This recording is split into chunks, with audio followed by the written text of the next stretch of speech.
The café was empty. Not quiet, empty. Like something sacred had been broken. Maya Coleman stood behind the counter, staring at the letter that would end everything. Her café. Her dream. Her promise to her mother. All gone. And the name printed at the bottom of that letter? Ethan Cross. The billionaire who once said he'd never hurt her. The bell above the door chimed. She didn't look up. She didn't need to. She knew those footsteps, measured, hesitant, guilty. When he finally spoke, his voice was soft. Maya, please. She cut him off. I already know. 3 words. That's all it took to shatter him. Between them lay the letter, proof of every secret he thought she'd never uncover. The hidden payments. The anonymous favors. The invisible hands pulling her strings. He thought he was protecting her. She saw it as betrayal. And now, as rain slammed against the windows, the woman who once believed kindness could fix anything stared down the man who'd turned her life into collateral damage. He tried to reach for her. She stepped back. Explain what, Ethan? That every battle I thought I fought alone was one you controlled behind the curtain. He didn't answer. Because some truths don't need words, just consequences. And in that moment, both of them knew, this wasn't the end of a love story. It was the beginning of a reckoning. The bell chimed again. A second figure entered. And what walked through that door next would destroy everything they thought they still had left. But before we dive into how $50 unraveled an empire, before we see how love turned into betrayal and kindness became a curse, let me take a moment to welcome you. Hello, family. Welcome back to Mr. Harrington's Stories. If you're new here, you've just walked into something special. This is a place where we don't just tell stories, we feel them. Together.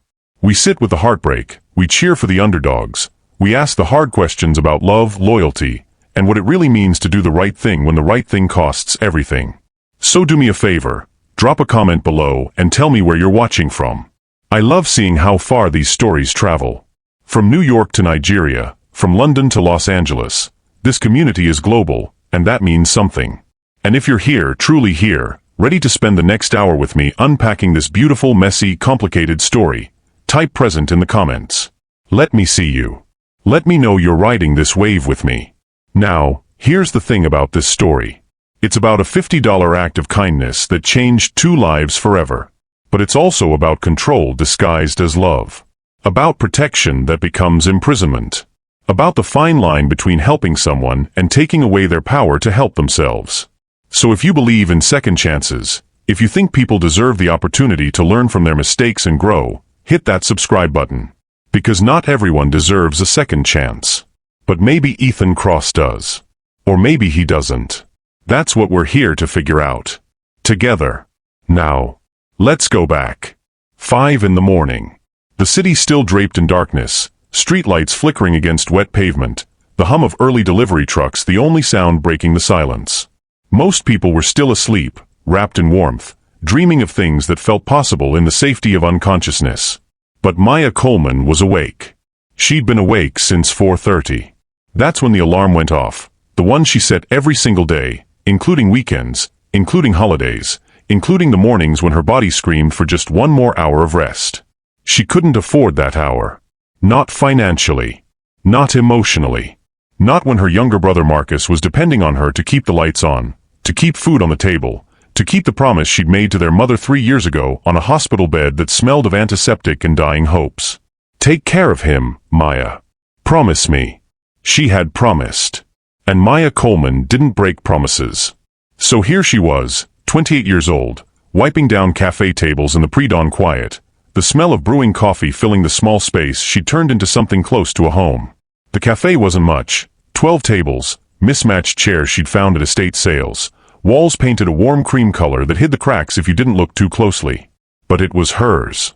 Well, technically it belonged to the bank. And the landlord. And the supply companies she owed money to. But in the ways that mattered, in sweat and sacrifice and late nights spent reconciling accounts that never quite balanced, it was hers. Maya moved from table to table with practiced efficiency, her movements automatic after years of the same routine. Wipe in circular motions. Check for sticky spots.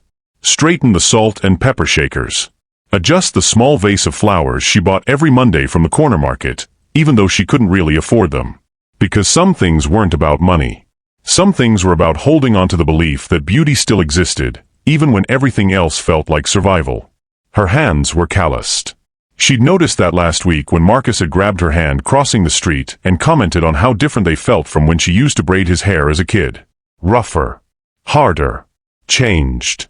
Everything about her had changed, really. The girl who dreamed of art school and traveling through Europe and falling in love in some magical movie-like way, that girl had died the same day her mother did.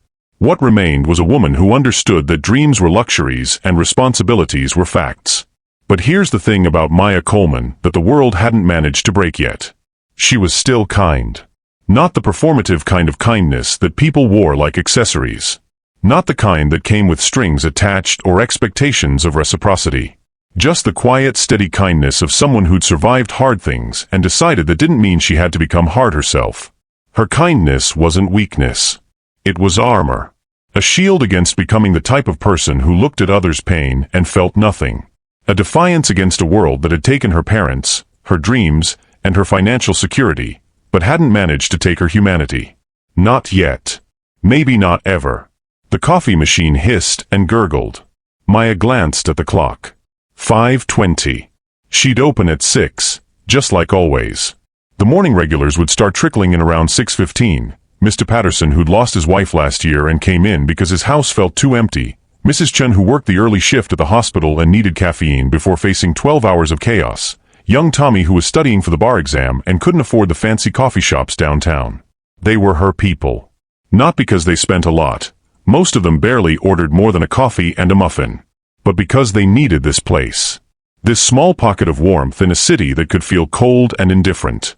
And Maya needed to be needed. It gave her purpose. Reminded her why she kept going when exhaustion pulled at her bones and debt hung over her head like storm clouds that never quite broke. She finished the last table and stood back, surveying her small kingdom.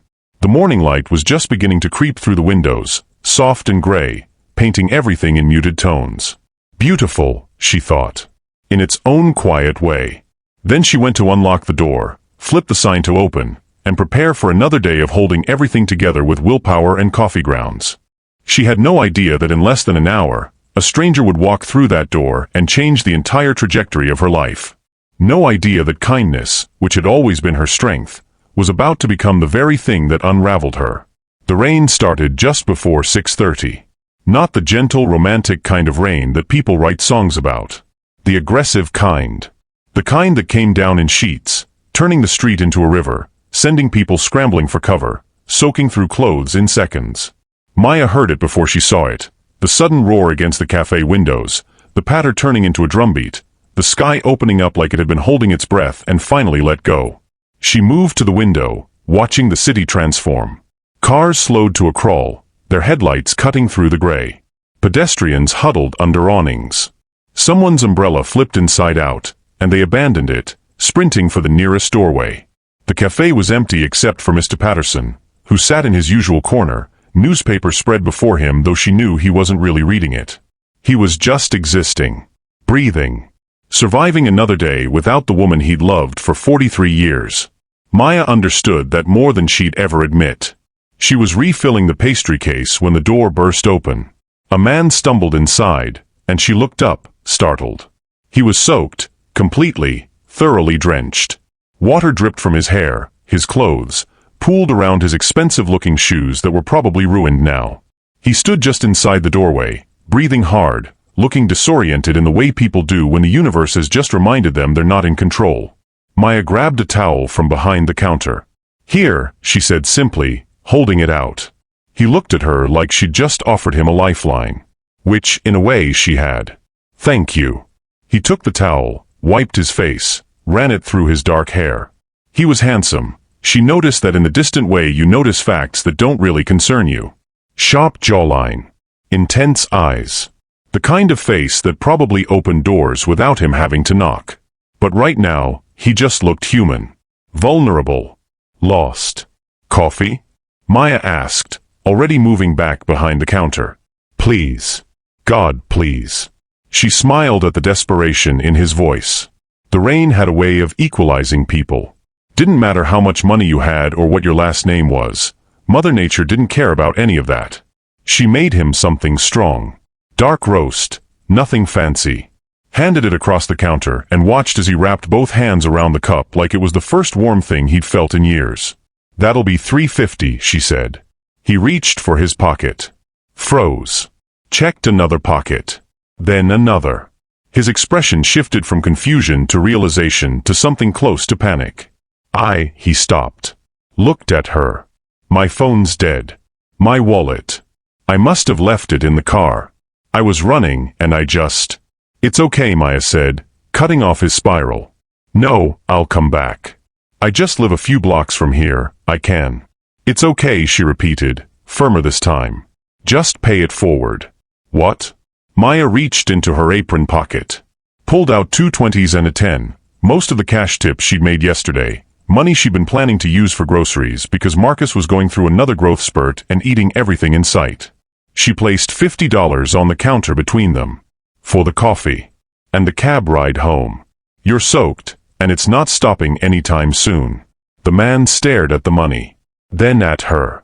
Then back at the money. "I can't." "You can. And when you get the chance, help someone else who needs it.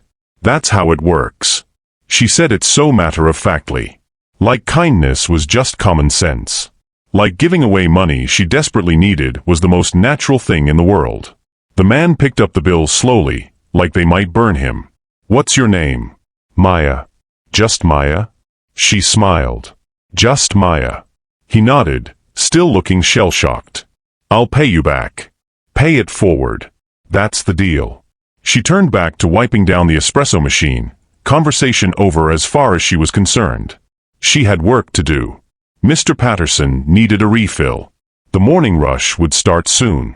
The man stood there for another long moment, dripping on her floor, holding $50 and a cup of coffee, staring at a woman who'd just shown him something he'd forgotten existed. Kindness without conditions. Help without contracts. Humanity without price tags. Then he left, disappearing back into the rain, the bell above the door chiming softly in his wake. Maya didn't think much of it. She'd helped someone who needed help. That's what you did. That's what her mother had taught her. When you have something to give, you give it. Even if it leaves you with less. Especially then. What Maya didn't know, what she couldn't have known, was that the soaked stranger she just helped was Ethan Cross. Founder and CEO of Cross Enterprises. A tech genius who'd built an empire before he turned 30. A man worth $8 billion who'd just been shown kindness by someone who probably had $800 to her name. And Ethan Cross, who'd spent the last decade surrounded by people who wanted something from him, who'd learned to see every interaction as a transaction, who'd built walls so high he'd forgotten what it felt like to be human. He would never forget her face. 3 weeks passed. Maya's life continued in its familiar rhythm. Wake at 4:30. Open at 6. Serve coffee and smiles until 8 at night. Go home to the tiny apartment she shared with Marcus. Help him with homework. Pay bills that seemed to multiply like weeds. Fall into bed exhausted. Repeat. The cafe was struggling. It always was. But lately the struggle felt heavier. The roof had started leaking in the back corner. She placed a bucket there and tried not to think about what the repair would cost. 2 of her suppliers had raised their prices. The espresso machine made a noise that didn't sound promising. But she kept going.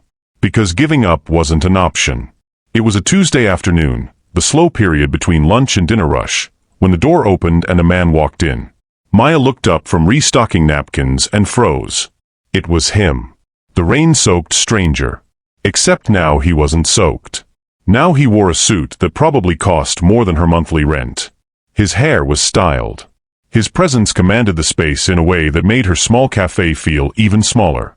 He walked directly to the counter, and she noticed he carried something. An envelope. "Hello, Maya." "Hi. You came back. I told you I would. I told you not to." A small smile. "I'm not very good at following instructions." He placed the envelope on the counter between them. Slid it toward her. "What's this?" "Payment. For your kindness." Maya looked at the envelope but didn't touch it. Something in her chest tightened. "I told you to pay it forward." "I did. And now I'm paying you back." That's not how it works. He leaned forward slightly. Open it. No. Maya. I said no. She crossed her arms, that stubborn set to her jaw that people who knew her recognized as unmovable. I didn't help you for money. I helped you because you needed help. There's a difference. $50,000. Maya blinked. What? The check. It's for $50,000. $1,000 for every dollar you gave me. The number hung in the air between them. Impossible. Incomprehensible. Life-changing. Maya's mind raced. $50,000 would solve everything. The roof. The suppliers. Marcus's tuition. The debt that kept her awake at night. Every single problem she had could disappear with one signature. But her hands stayed at her sides. I don't take charity. Her voice was steady even though her heart was pounding. I help people because it's the right thing to do. Not for a reward. This isn't charity. It's gratitude. It's the same thing. It's not. She turned away from him, moved to the espresso machine, started pulling a shot she didn't need just to have something to do with her hands. Thank you for the offer. But no. Maya. No. She looked at him over her shoulder, and something in her eyes made him stop. I appreciate the gesture. Really. But if you want to thank me, pay it forward like I asked. Help someone else. That's enough.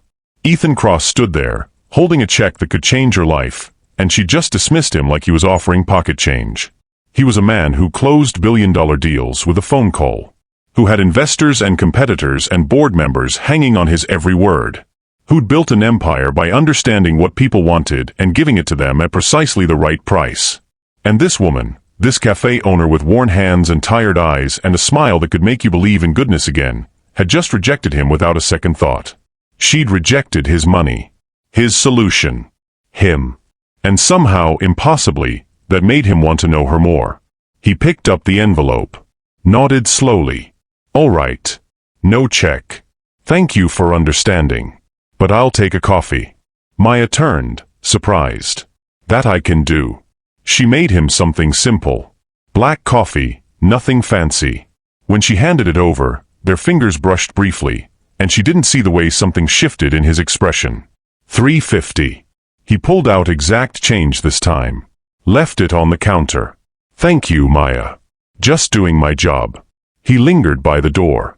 I never introduced myself. I'm Ethan. Nice to meet you, Ethan.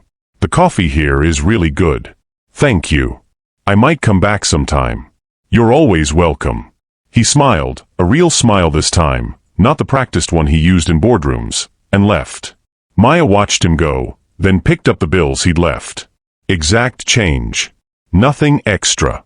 She appreciated that. What Maya didn't know was that Ethan Cross sat in his car outside for 10 full minutes, staring at the cafe, replaying the conversation in his head. Trying to understand how someone could have so little and still refuse so much. Trying to remember the last time someone had looked at him and seen him. Not his bank account, not his company, not what he could do for them. Just him. He pulled out his phone. Made a call. Find out everything you can about Maya Coleman. Who she is. What she needs. Everything. The voice on the other end hesitated. Sir, is this legal? Yes. Ethical? Probably not. But do it anyway. He hung up.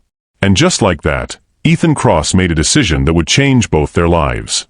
He would help her. Whether she wanted it or not. Because love, and he was beginning to suspect that's what this dangerous feeling growing in his chest might be, doesn't always ask for permission. Sometimes it just decides.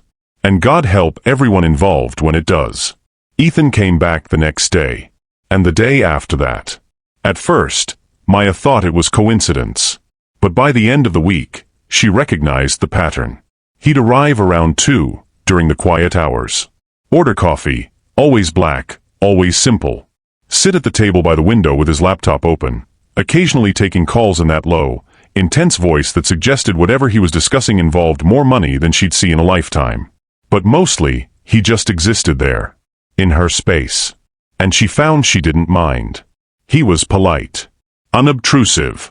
He always said please and thank you, always cleaned up after himself, always left a tip that was generous but not ostentatious. Sometimes they talked, Small conversations about the weather, the neighborhood, whether she'd tried the new bakery down the street. Nothing deep. Nothing personal. Just the kind of easy exchanges that happen between people sharing space. Maya still didn't know who he was. Not really. She'd caught his last name once, Cross, but it didn't ring any bells. She was too busy surviving to pay attention to tech billionaires and their empires. If she'd known, maybe she would have been more careful. Maybe she would have seen what was coming. But ignorance, in this case, felt like protection. He was just Ethan. A customer who liked his coffee black and his table by the window. Someone whose presence had become part of the café's rhythm, as familiar as Mr. Patterson's newspaper and Mrs. Chen's early morning exhaustion. What Maya didn't see were the calls Ethan made from his car. The instructions to his assistant. The strings he was pulling, so carefully, so quietly, in the shadows where she'd never think to look. He'd learned everything about her. The brother she was raising. The debt she carried. The roof that needed fixing. The suppliers who were charging more than they should because they knew she had no other options. And systematically, methodically, Ethan began fixing things. The building lease, paid off through an anonymous donor. The roof, repaired by a construction company that claimed they'd overestimated another job and had materials left over, might as well use them, no charge. The suppliers, suddenly willing to negotiate, prices dropping to reasonable rates, deliveries showing up on time. One by one, the weights on Maya's shoulders lightened. She thought it was luck. Finally, after years of struggle, the universe throwing her a break. She had no idea it was a man with $8 billion and a guilty conscience deciding that loving her meant protecting her. Even if protection looked a lot like control. Ethan told himself he was helping. That she needed someone to take care of her. That he was doing what any decent person would do with the resources he had. But late at night, alone in his penthouse apartment with the city lights spread below him like fallen stars, he knew the truth. He wasn't helping her because it was right. He was helping her because if he didn't, if he just stood by and watched her struggle, he wouldn't be able to live with himself. Wouldn't be able to sit in her cafe and drink her coffee and pretend he didn't notice the exhaustion in her eyes or the way her hands shook slightly when she counted out change. He loved her. He'd fallen in love with her the moment she'd handed him $50 she couldn't afford to give. And now he was trapped in a terrible paradox. The more he helped, the worse his deception became. But stopping felt impossible. How could he watch her drown when he had the power to save her? Even if she'd never asked to be saved. Even if he was taking something precious from her in the process. Her agency, her independence, her right to succeed or fail on her own terms. If she knew what I was doing, Ethan thought one night, staring at his phone where her cafe's address was saved, she'd hate me for taking her independence. But I can't stop. I can't watch her suffer. Even if saving her means losing her. It was a doomed equation. And Ethan Cross, genius that he was, couldn't see the solution. Because sometimes there isn't one. Sometimes you can't fix something without breaking something else. And the thing he was about to break was her trust. Across town, in a penthouse apartment that overlooked Central Park, another person was watching. Victoria Lang stood by the floor-to-ceiling windows, champagne glass in hand, phone pressed to her ear. Tell me again. The private investigator on the other end cleared his throat. He's been visiting a cafe in Brooklyn. Small place. Owner is Maya Coleman, 28, no significant assets, raising a younger brother. I don't care about her resume. Why is Ethan Cross going to a cafe in Brooklyn? That's unclear. He sits there for hours. Sometimes they talk. Mostly he just works. But he goes every day. Sometimes twice. Victoria's reflection in the window showed no emotion. But her grip on the champagne glass tightened until her knuckles went white. Send me everything you have on her. Ms. Lang, I should mention, the investigator hesitated. He's been making payments. Anonymous ones. Her building lease. Repair work. Supplier accounts. It's all going through shell companies, but the trail leads back to him. How much? Altogether? Close to $70,000 over the past month. Victoria's laugh was soft and deadly. $70,000. On a cafe girl. She set down her glass, moved to her laptop, pulled up the photos the investigator had sent. Maya Coleman, leaving her cafe at night, exhausted. Maya Coleman, smiling despite worn clothes and calloused hands. Maya Coleman, Pretty in that natural, effortless way that Victoria, despite her expensive stylists and personal trainers, could never quite achieve. And in some of the photos, Ethan, looking at Maya like she was something precious. Something worth protecting. The way he'd never once looked at Victoria. They'd been engaged once. 2 years of perfect public appearances, strategic alliance between two powerful families, everything Victoria had ever wanted wrapped up in one brilliant, wealthy, maddeningly controlled man. Then he'd ended it. I don't love you, Victoria. I'm sorry, but I can't marry someone I don't love. She'd thought he'd come back.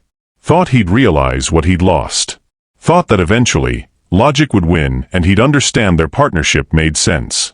She'd been wrong. And now, watching him fall in love with someone so thoroughly beneath him, someone who probably didn't even know what Cross Enterprises was, Victoria felt something cold and vicious settle in her chest. Destroy the cafe. Excuse me? You heard me. Health violations. Supplier issues. Bad reviews. I don't care how you do it, but make it look natural. I want that place drowning in problems by the end of the month. Ms. Lang, that's... I'm not paying you to have ethics. I'm paying you to do a job. Can you do it or not? A pause. Then, yes. I can do it. Good. And make sure there's nothing that traces back to me. Or to him. When Ethan realizes his little project is failing, I want him to think it's just bad luck. Just the universe reminding people like her where they belong. She hung up. Looked at Maya's photo one more time. Pretty girl. Too bad you smiled at the wrong man. She finished her champagne, already planning her next move. When Maya's cafe failed, and it would fail, Victoria would make sure of that. Ethan would try to help openly. And when he did, Maya would discover the truth. That her mysterious good luck hadn't been luck at all. That the man she was beginning to trust had been manipulating her life from the shadows. And that revelation would destroy whatever was growing between them. Victoria didn't just want Ethan back. She wanted to prove that people like Maya Coleman didn't belong in their world. That kindness was weakness. That love was a luxury only people with power could afford. The game had begun. And Maya Coleman, sweet, kind, unsuspecting Maya, had no idea she'd just become a target. No idea that the man drinking coffee at her window table was about to become both her savior and her destruction. No idea that sometimes the most dangerous thing you can do is show kindness to someone with the power to ruin you while trying to love you. The next morning, Maya arrived at the cafe to find a notice on her door. Health inspection scheduled. Tomorrow. 9 a.m. She stared at it, confused. She just passed inspection 3 months ago. They didn't usually come back this soon unless someone filed a complaint. A small flutter of unease moved through her chest. But she pushed it aside, unlocked the door, and started her morning routine. Tomorrow she'd deal with inspections.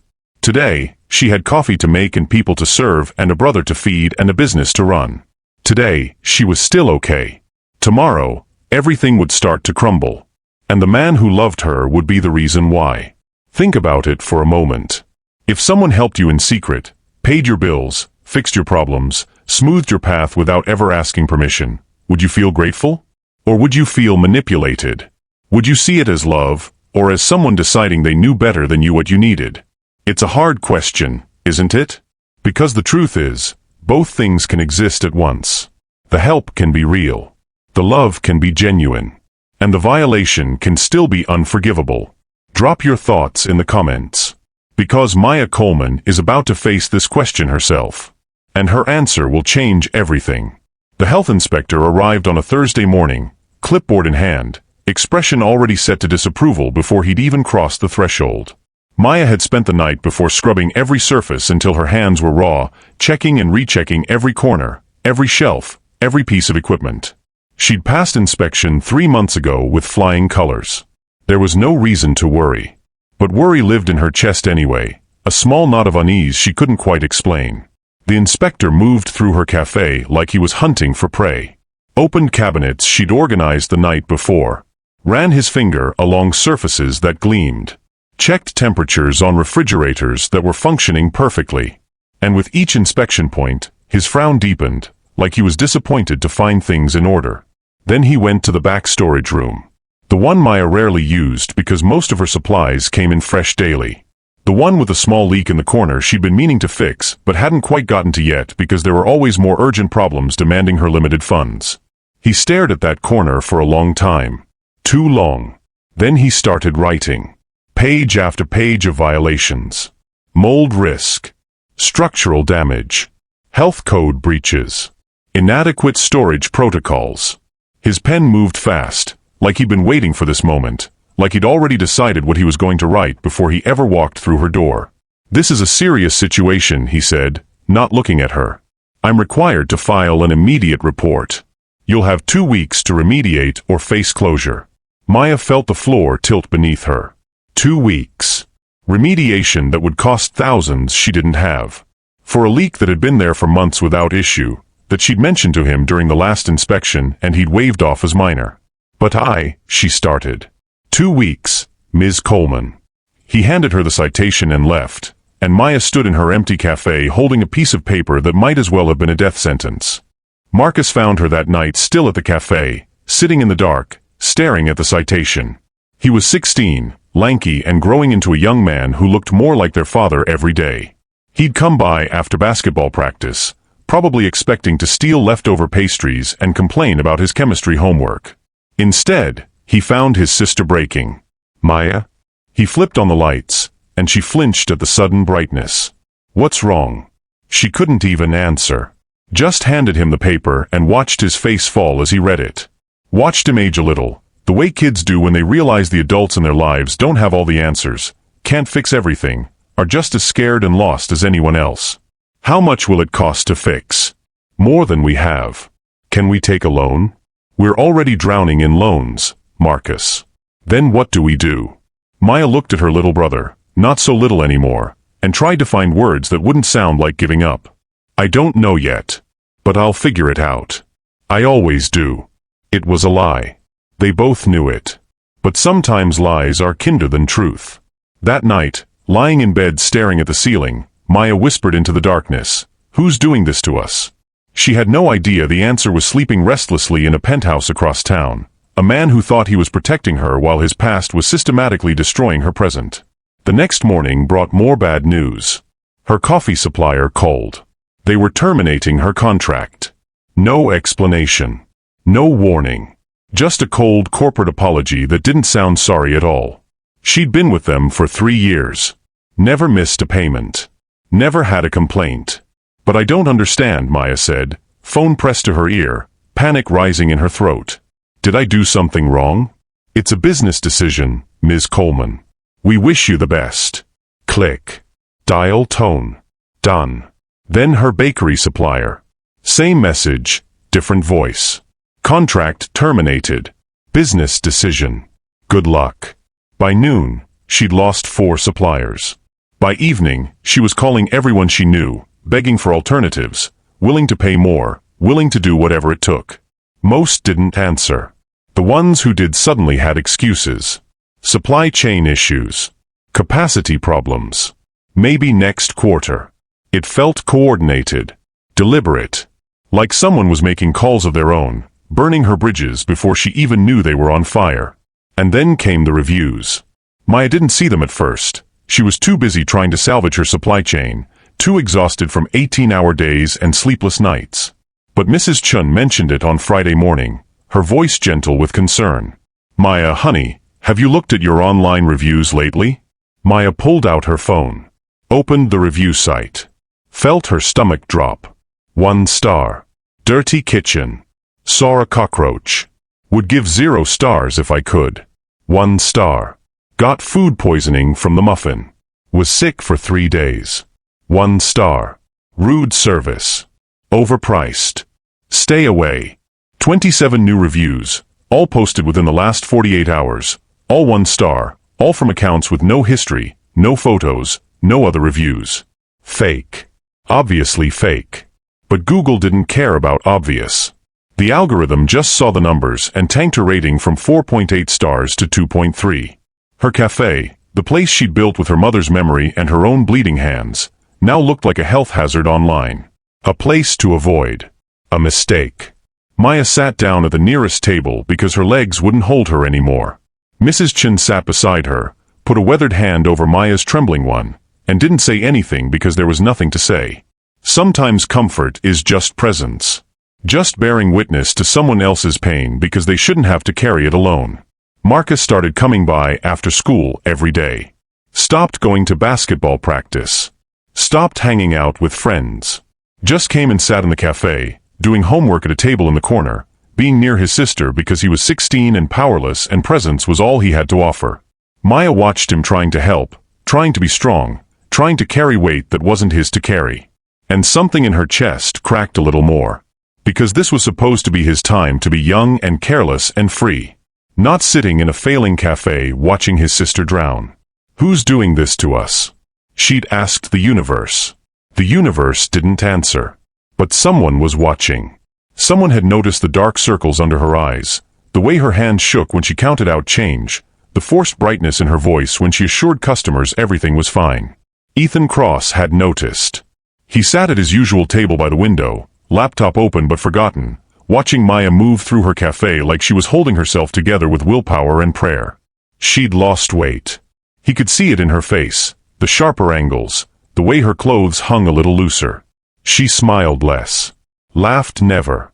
Something was wrong. Very wrong. At first, he told himself it wasn't his business. She'd made it clear she didn't want his help, didn't want his money, didn't want him solving her problems. He should respect that. Should stay in his lane. Should let her handle her own life. But watching her suffer felt like drowning. Like every breath hurt. Like his heart was trying to climb out of his chest and fix whatever was breaking her because seeing her in pain was somehow worse than any pain he'd experienced himself. So he made calls. Used his resources. Started digging. What he found made his blood run cold. The health inspection, requested by an anonymous tip, pushed through by an inspector who'd received a substantial donation to his re-election campaign from a law firm Ethan recognized. Victoria's father's firm. The suppliers, each one contacted by the same consulting company, offered lucrative contracts with other clients if they dropped a certain cafe in Brooklyn. The consulting company was a shell. The money behind it traced back to a trust fund Victoria controlled. The reviews, all posted from IP addresses that led back to a single marketing agency. An agency that listed Victoria Lang as a client. Every single thing destroying Maya's life had Victoria's fingerprints on it. Subtle. Careful. Nearly untraceable. But Ethan had the resources to trace the untraceable. And what he found was a systematic campaign of destruction aimed at the woman he loved, orchestrated by the woman he'd once almost married. Ethan sat in his office, staring at the evidence on his screen, and felt something close to horror wash over him. This was his fault. All of it. Victoria was destroying Maya because of him. Because he'd fallen in love. Because he'd let himself be seen caring about someone. Because he'd been arrogant enough to think he could protect Maya from the shadows without consequence. His protection had painted a target on her back. His love had become her curse. He picked up his phone. Put it down. Picked it up again. One call. That's all it would take. One call to Victoria. One threat, one reminder of all the ways he could make her life uncomfortable if she didn't back off. He had the power, the connections, the leverage. He could save Maya with a single conversation. But there was a problem. A big one. If Maya ever found out what he'd been doing, the anonymous payments, the strings pulled, the manipulation of her life even with the best intentions, she'd never forgive him. Never trust him. Never look at him the same way again. And if Victoria was orchestrating this campaign, she had evidence. Bank transfers. Shell company documents. A paper trail that would make Ethan look like a stalker at worst, a controlling manipulator at best. Victoria had weaponized his love.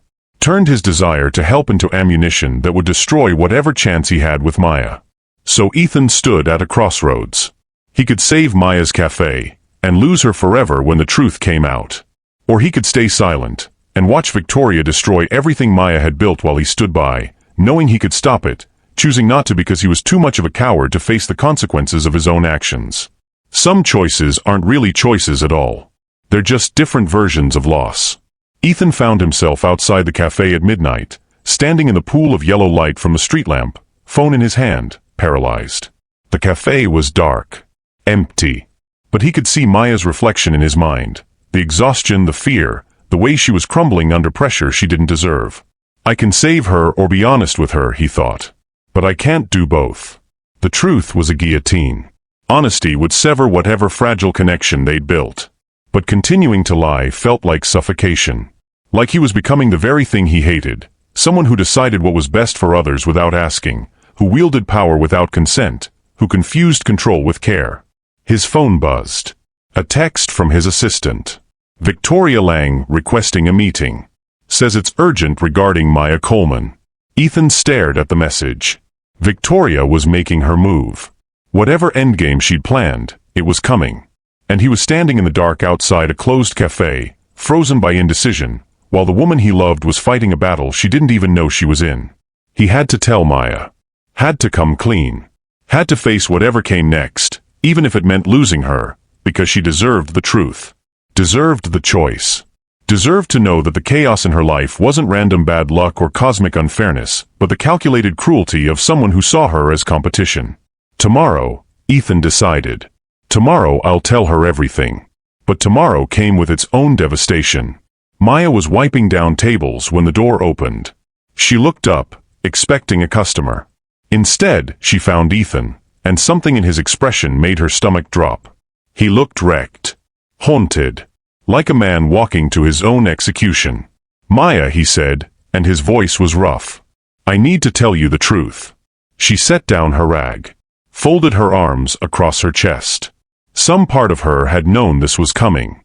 Some part of her had been waiting for the other shoe to drop since the moment things started going wrong. Because good things didn't happen to her. Good men didn't walk into her cafe and stay. There was always a catch. Always a cost. About Victoria? She asked quietly, and watched him freeze. How do you? About the lease you paid off? The roof you fixed? The suppliers you bullied into dropping me so you could what? Rescue me later? Play the hero? His face went white. Maya. She reached under the counter. Pulled out a folder. Thick with documents, bank statements, transfer records. Evidence of every anonymous payment, every string pulled, every manipulation of her life over the past 2 months. I already know, Ethan. She said it calmly. Too calmly. The kind of calm that comes after the storm has already ripped through and destroyed everything, and all that's left is surveying the damage. Where did you get that? A lawyer visited yesterday.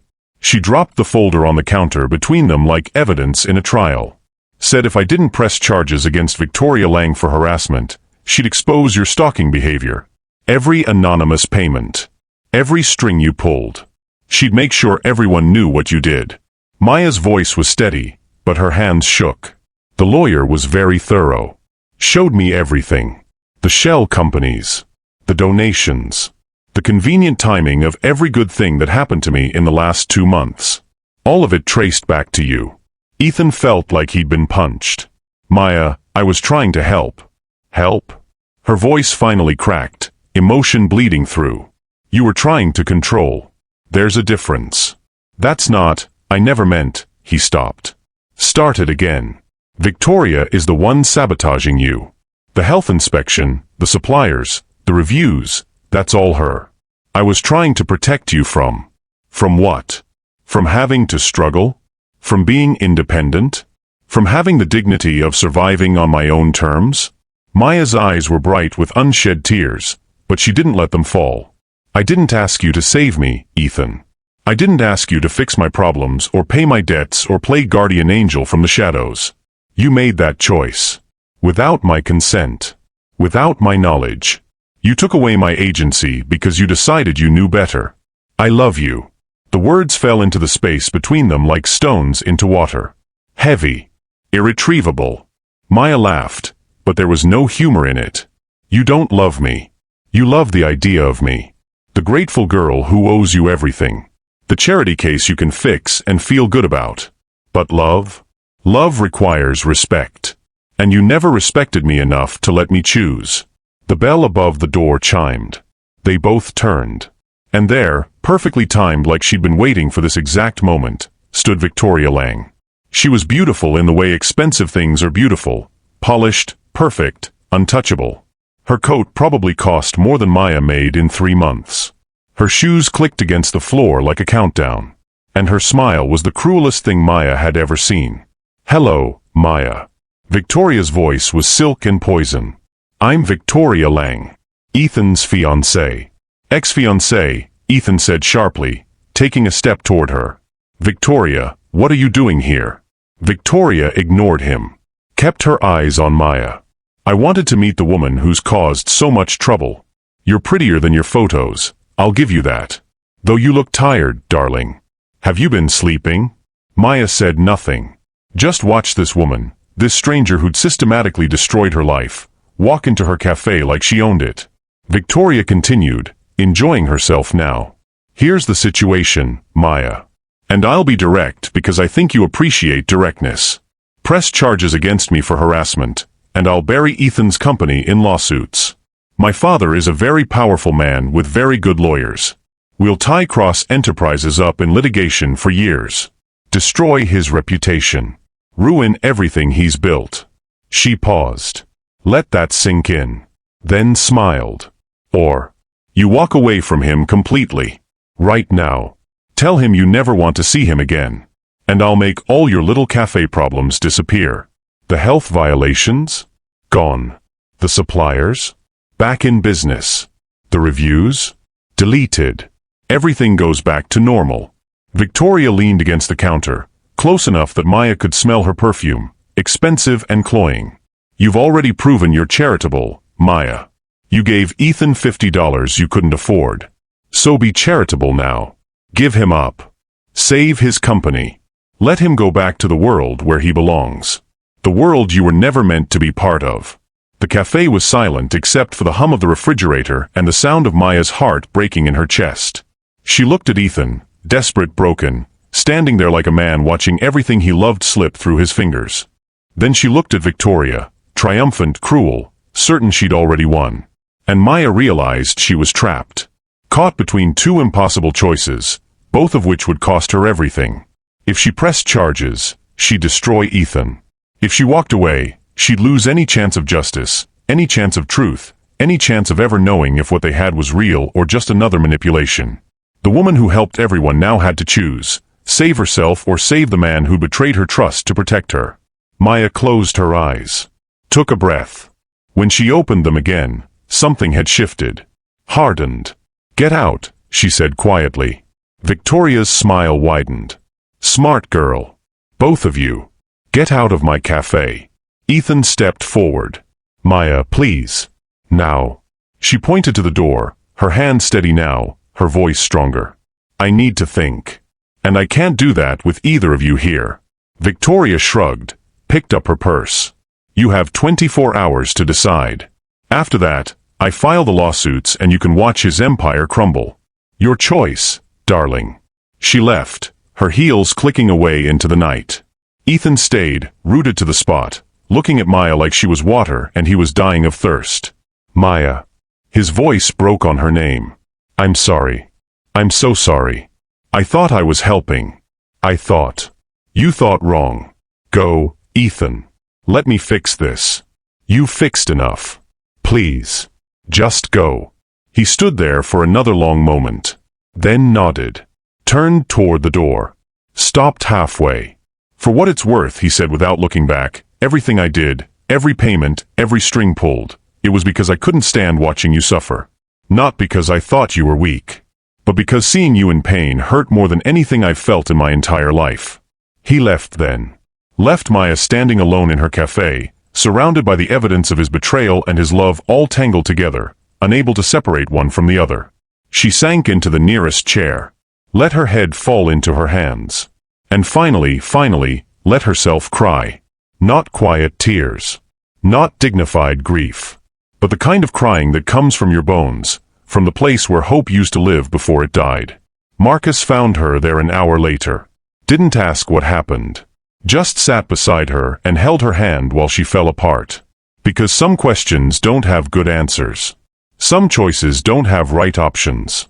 Some love stories don't end with happiness, they end with truth. And truth, as it turns out, is often the cruelest thing of all. Think about this for a moment. If you were Maya, what would you do? Would you press charges and destroy the man who claimed to love you? Would you walk away and let the woman who hurt you win? Or would you find a third option, some way to reclaim your power when everyone around you is trying to take it? It's not an easy question. Because the truth is, there are no good choices here. Only different kinds of loss. Only different ways of surviving what shouldn't have happened in the first place. Do you think Maya should forgive Ethan? Or is trust, once broken, impossible to rebuild? Drop your thoughts in the comments. Because what happens next, the choice Maya makes in the next 24 hours, will change everything. And I promise you this, you won't see it coming. Maya didn't sleep that night. How could she? 24 hours to make a decision that would define the rest of her life. 24 hours to choose between justice and mercy, between her own survival and someone else's destruction, between what was right and what was kind. She sat at her kitchen table, the folder of evidence spread before her like tarot cards predicting an uncertain future. Bank statements, transfer records, shell company documents. Every piece of paper a reminder that the man she'd been falling for had been manipulating her life from the shadows, even as the woman who hated her had been destroying it in plain sight. Marcus was asleep in his room. 16 years old and finally getting rest after weeks of watching his sister crumble. He deserved better than this. Deserved a guardian who wasn't constantly one crisis away from collapse. Deserved stability and peace and the luxury of being young without carrying adult weight. Maya touched the documents with trembling fingers. If she pressed charges against Victoria, Ethan's company would burn. Thousands of jobs lost. An empire reduced to ash. All because he'd fallen in love with the wrong woman at the wrong time. But if she walked away, if she let Victoria win, what message did that send? That cruelty goes unpunished as long as you have enough money and power? That people like Maya were supposed to just accept their place, stay grateful for scraps, never reach for more? Both choices felt like losing. Both choices felt like betrayal, of herself or of the complicated broken man who tried to save her and nearly destroyed her in the process. Dawn came without answers. Maya watched the sun rise through her kitchen window, painting the sky in shades of pink and gold, nature indifferent to human suffering. Beautiful things still happened even when your world was falling apart. The universe didn't stop for anyone's pain. She showered, dressed, made coffee she didn't drink. And then she walked to her café, unlocked the door, and prepared to face whatever came next. Victoria arrived first, precisely at 9 a.m., her punctuality a power move. She wore white, a designer suit that probably cost more than Maya's entire wardrobe, looking like she was attending a victory party rather than a negotiation. Her smile was sharp enough to cut. Well? Victoria settled into a chair like she owned it. Have you made your decision? Maya stood behind the counter, her territory, her ground. She'd spent the night afraid, uncertain, drowning in impossible choices. But looking at Victoria now, at her smug certainty, her casual cruelty, her absolute conviction that money and power meant she could do whatever she wanted without consequence, something shifted inside Maya. Fear turned to clarity. Doubt hardened into resolve.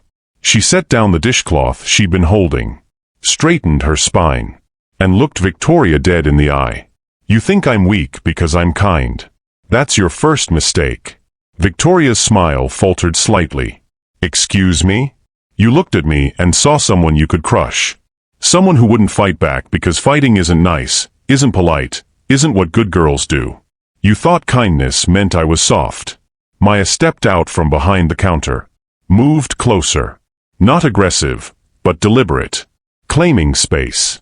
But kindness isn't weakness, Victoria. It's a choice. I choose to help people.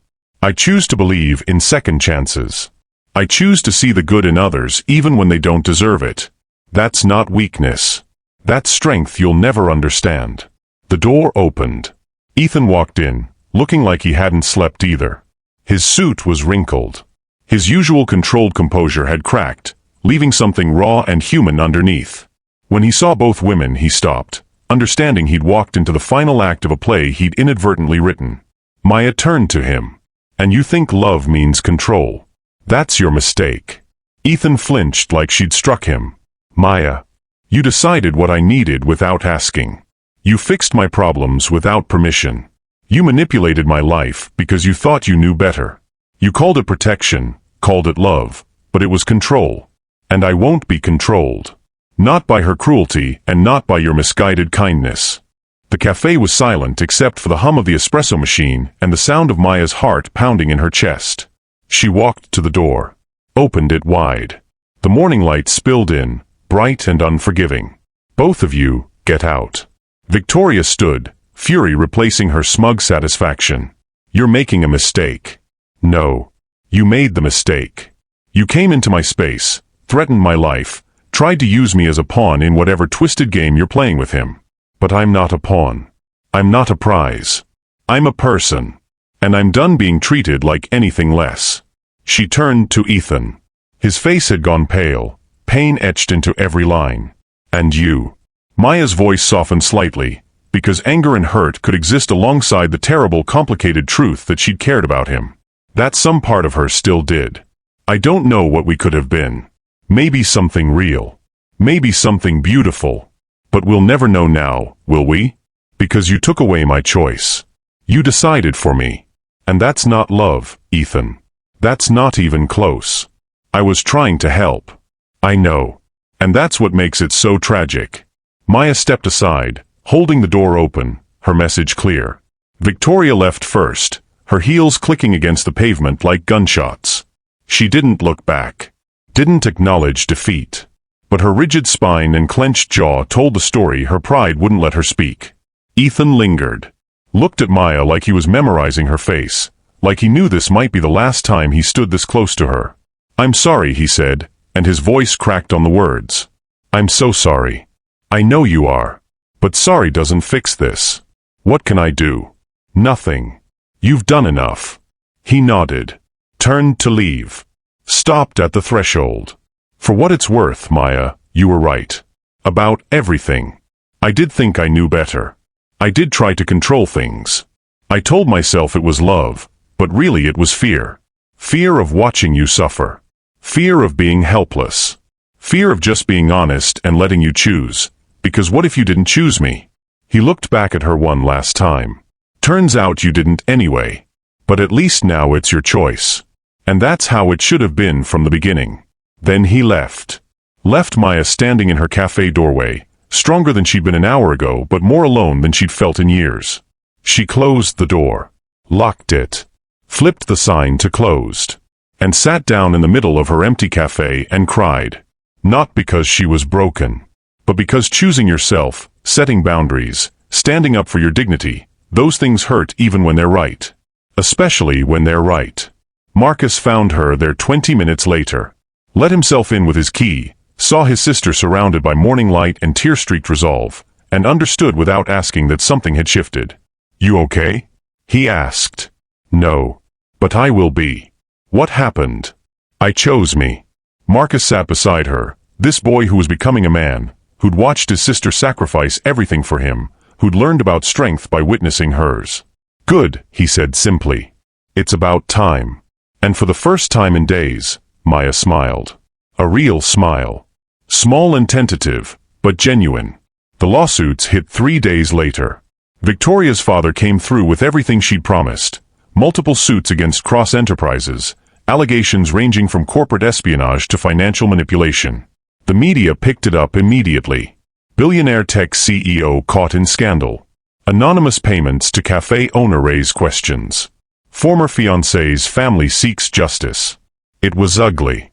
Public. Devastating. Maya watched from a distance, saw Ethan's face on the news, his company's stock plummeting, his reputation being torn apart in real time. Part of her felt vindicated. Part of her felt sick. Then Ethan did something no one expected. Something Victoria certainly hadn't planned for. He called a press conference. The room was packed. Journalists, cameras, investors, competitors all waiting to watch a powerful man fall. Ethan stood at the podium in a simple suit, no notes, no prepared statement. Just a man who'd run out of places to hide. My name is Ethan Cross, he began, and his voice was steady despite the tremor underneath. I'm here to tell you the truth. All of it. And he did. Confessed everything. The anonymous payments. The strings pulled.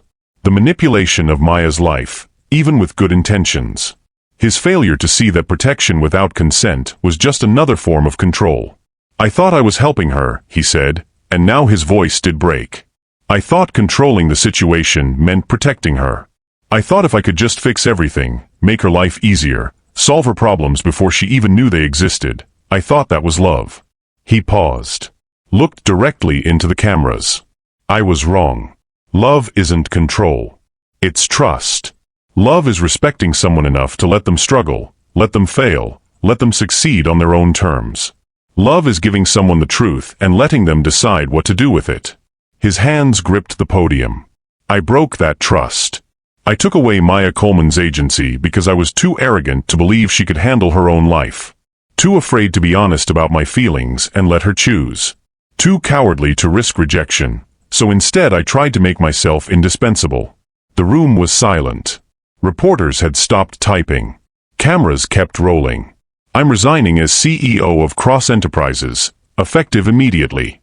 I'm liquidating personal assets to pay off Maya's remaining debts, publicly this time, with her full knowledge and consent, should she choose to accept. And I'm facing whatever legal consequences come from my actions. Someone asked a question about the lawsuits. Ethan shook his head. I deserve them. Every single one. What I did, even with the best intentions, was a violation. And intention doesn't erase impact. He looked tired, defeated, but also somehow lighter, like confession had removed weight he hadn't known he was carrying. I don't expect forgiveness. I don't expect a second chance. I just wanted to tell the truth. Because Maya Coleman taught me that kindness costs something. And if I learned nothing else from knowing her, I learned that the cost is worth paying. He stepped away from the podium, left the press conference without taking questions. And the next day, Cross Enterprises appointed a new CEO while Ethan faded from public view. The publicity backfired on Victoria spectacularly. Ethan's honesty, his willingness to face consequences, his public acknowledgement of wrongdoing, it won sympathy. But Victoria's cruelty couldn't hide. Her father, sensing which way the wind was blowing, leaked emails to protect his own reputation. Emails where Victoria detailed her plans to destroy the café, where she laughed about making Maya suffer, where she treated human lives like chess pieces to be sacrificed. The social media backlash was swift and brutal. Victoria Lang became a cautionary tale, a symbol of what happens when privilege turns to poison. She retreated from public life, her reputation in tatters, her schemes exposed for the world to judge. Ethan's company stabilized under new leadership. The lawsuits settled. Life moved on the way it always does, indifferent to the wreckage left behind. But none of it mattered to Ethan. Because the one person whose opinion he cared about, the one person he destroyed everything to protect, she still wouldn't see him. Maya had built a wall. Changed her number. Stopped answering messages. She was surviving, healing, rebuilding. And that rebuilding didn't include space for the man who'd broken her trust. 6 months passed. Maya's cafe not only survived, it thrived. The publicity from the scandal brought curious customers. Her story, the woman who'd stood up to a billionaire and his vindictive ex, resonated. People wanted to support her, wanted to be part of her defiance. She hired 2 employees, fixed the roof properly, upgraded equipment, built the business she'd always dreamed of, this time with community support instead of shadow charity. Marcus graduated high school with honors, got accepted to 3 colleges, chose the one with the best scholarship so his sister wouldn't have to choose between his education and her survival. And Maya finally slept through the night. Finally stopped jumping at every unexpected phone call. Finally looked at her cafe and felt pride instead of fear. She'd survived. More than that, she'd reclaimed herself. It was a Tuesday morning, 6 months and 11 days after she'd sent them both away, when the door opened and a man walked in. Maya looked up from the espresso machine. Her breath caught. Ethan stood in the doorway, but he looked different. No expensive suit. No polished confidence. Just jeans and a simple jacket and an exhaustion that seemed bone deep. His hair was longer. His face thinner. He looked like someone who'd lost everything and was still learning how to exist in the aftermath. He didn't approach the counter. Didn't presume anything. Just stood there, waiting for permission to enter her space. Maya's hands trembled slightly. 6 months. 6 months of forcing herself not to think about him, not to wonder if he was okay, not to acknowledge the complicated truth that anger and hurt could exist alongside the memory of his smile, his laugh, the way he'd looked at her like she mattered. She nodded. Once. Permission granted. Ethan walked to the counter slowly, like he was approaching something sacred that might disappear if he moved too fast. Coffee? Maya asked, and her voice was steadier than she felt. Please. She made it the way he used to order it. Black. Simple. No sugar to soften the bitterness. When she handed it across the counter, their fingers didn't touch, but the air between them felt electric with everything unsaid. $3.50, she said. Ethan pulled out exact change. No big bills this time. No grand gestures. Just the right amount, no more, no less. He set it on the counter carefully. Thank you, he said. You're welcome. He picked up the coffee. Started to turn away. Then stopped. I'm paying it forward, he said quietly, not looking at her. Like you taught me. Every day. I volunteer at a community center in Queens. Help small businesses with financial planning. No charge. No strings. Just help because people need it. Maya said nothing. Just watched him. I'm trying to be better. To do better. Not because I think it'll change anything between us. Just because you were right. About all of it. He started walking to the door. Maya's heart was pounding. 6 months of walls, 6 months of healing, 6 months of choosing herself. And here he was, walking away with no demands, no manipulation, just honesty and humility and the kind of growth that actually meant something. Ethan. He stopped. Turned. Looked at her with eyes that held hope and resignation in equal measure. That'll be $50, Maya said, and the ghost of a smile touched her lips. He looked confused. But the coffee's only. Interest. She crossed her arms, that familiar stubborn set to her posture. You owe me for 6 months of peace. 6 months of sleeping through the night. 6 months of not having to wonder what you were doing behind my back. For a moment, neither of them moved. Then Ethan smiled, small, sad, genuine. That's fair. He reached for his wallet. Maya watched him count out $50 in small bills, the deliberately slow gesture somehow more intimate than anything they'd shared before. He laid them on the counter, smoothing each bill carefully. Is this enough? He asked. For 6 months? It's a start. Another pause. Heavy with possibility and caution. Can I? He stopped. Started again. Would it be okay if I came back sometime? Not tomorrow. Not next week. Just sometime. When you're ready. Maybe, Maya said. But slowly, Ethan. And with honesty. Complete honesty. No secrets. No secrets. He nodded. Understood. Then he did leave, walking out into the morning with his coffee and his $50 of penance and something that felt almost like hope. Maya stood behind her counter, heart racing, hands shaking slightly. 6 months ago, she'd sent him away because she had to. Because choosing yourself meant setting boundaries even when it hurt. Even when part of you wanted to forgive, wanted to understand, wanted to believe people could change. But change took time. Trust, once broken, didn't rebuild in a day or a week or even 6 months.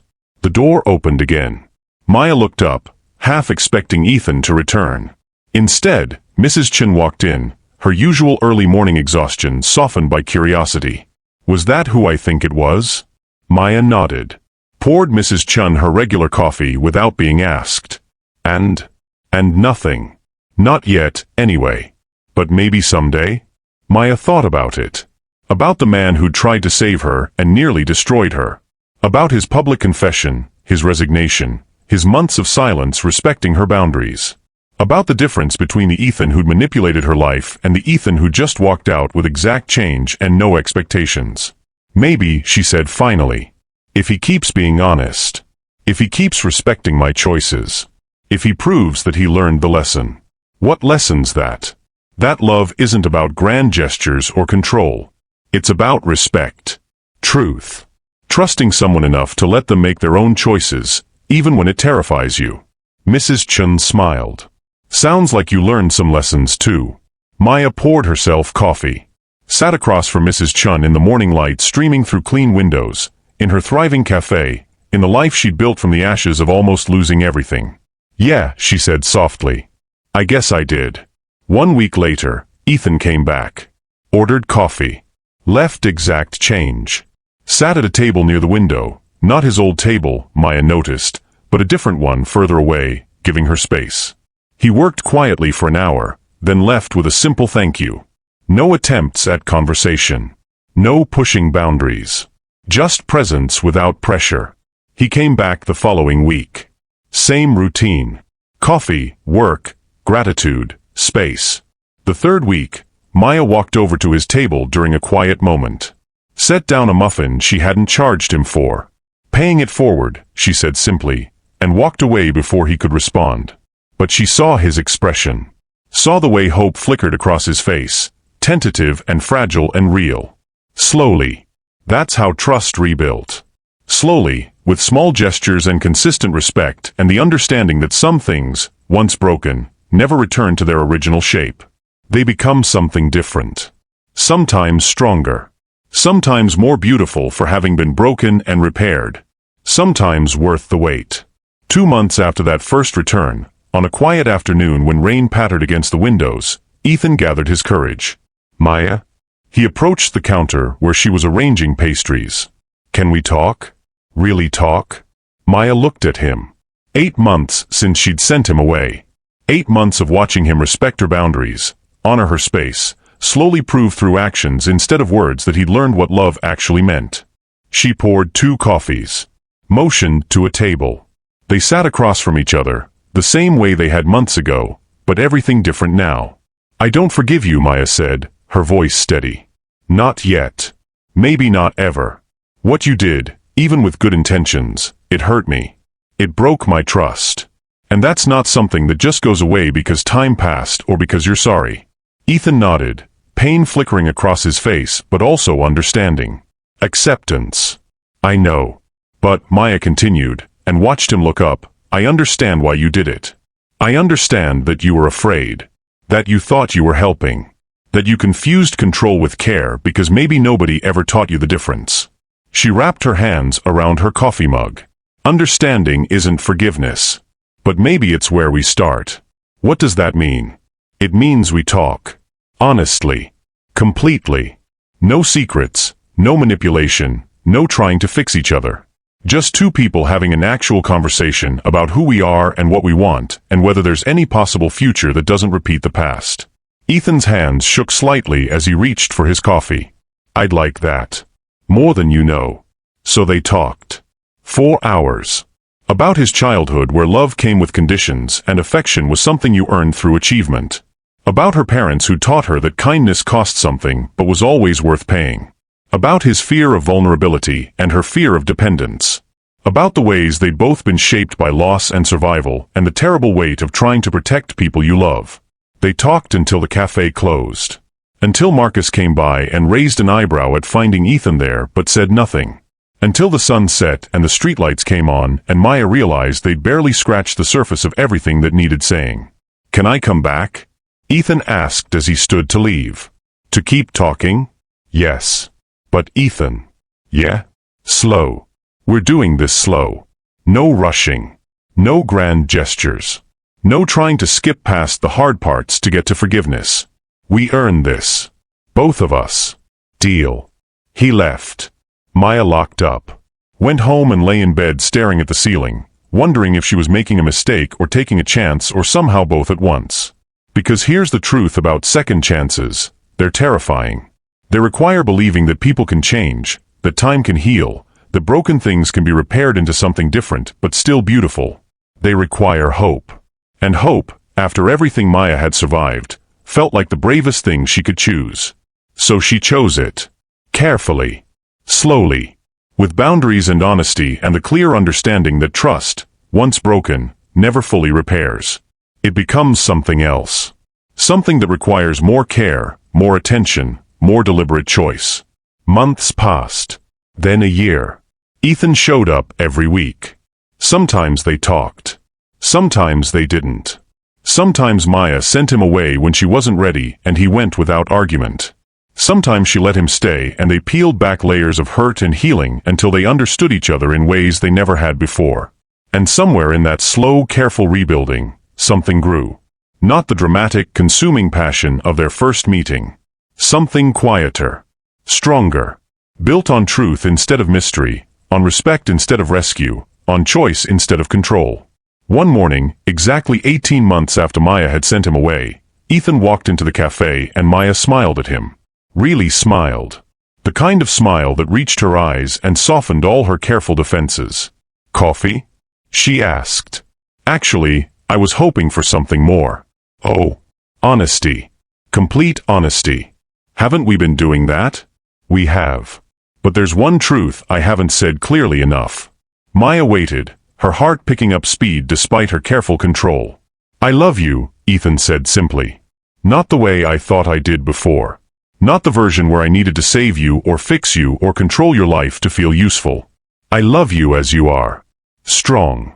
Stubborn. Brilliantly, courageously yourself.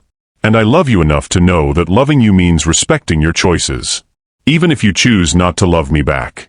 Maya's eyes filled with tears. Good ones this time. Healing ones. "I'm not there yet," she said honestly. "Not at love. But I'm closer than I was. And maybe that's enough for now. It's more than enough." She poured 2 coffees. Sat across from him. And they talked until the morning rush started. 2 people learning that sometimes the best love stories aren't about dramatic rescues or grand gestures. They're about 2 broken people choosing to heal together. Slowly. Honestly. With full respect for the fact that healing isn't linear and trust isn't automatic, and love, real love, is something you build through consistent, deliberate choice. Maya never forgot what Ethan did. Never fully forgave it in the way that erases memory. But she learned to hold both truths at once, that he'd hurt her, and that he'd grown. That his actions were wrong, and that his intentions were real. That forgiveness doesn't mean forgetting, and second chances don't mean returning to what was. They mean building something new. Because $50 bought a coffee and started a connection. But honesty? Honesty was how you earned trust back. Slowly. Painfully. One truth at a time. And sometimes, if you were patient enough and brave enough and honest enough, sometimes that was enough. So let me ask you this. What would you have done in Maya's place? Would you have walked away forever, protected yourself from the possibility of being hurt again? Or would you have given him a second chance, believed in growth and change and the terrifying possibility of hope? There's no right answer. Only the answer that feels true to you. Drop your thoughts in the comments. Tell me if this story moved you. And if it did, if Maya's strength or Ethan's growth or the complicated truth that people can change if they're willing to do the work resonated with you, share it with someone who needs to hear it today. Because here's what I believe. True love isn't about grand gestures or control. It's about respect. Truth. Trusting someone enough to let them make their own choices, even when it terrifies you. It's about choosing each other over and over, with full knowledge of the past and full hope for the future. That's the lesson Maya Coleman taught Ethan Cross. And maybe it's the lesson we all need to learn. Thanks for being here. For listening. For letting me tell you this story about kindness and control and the long, slow work of earning trust back. I'll see you in the next one.